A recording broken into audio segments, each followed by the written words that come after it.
I had a patient that had severe groin pain, and very classic standing, walking caused very localized groin pain. And you examined according to the notes, they saw a orthopedic surgeon. Hip examination was classic, positive Faber's test, positive log roll, limited range of motion. Everything seemed to line up. X-ray demonstrated severe arthritis, and so they went on to have an uncomplicated hip replacement. Hip joint looks, or the prosthetic joint looks perfect. However, the pain never changed even for a second.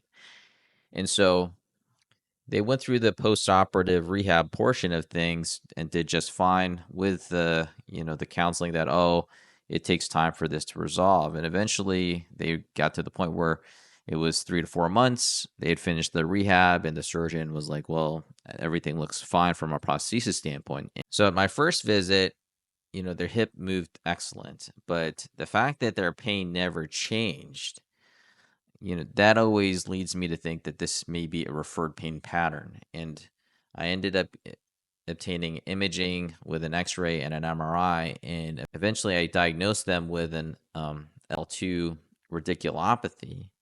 I ended up doing an epidural injection targeting those particular regions, and it actually improved their pain like 100%. And it was kind of an awkward conversation because, of course the patient was like, well, that was a waste, and but at the end of the day, it's a hard condition to diagnose, and I would argue that it's actually wasn't a waste.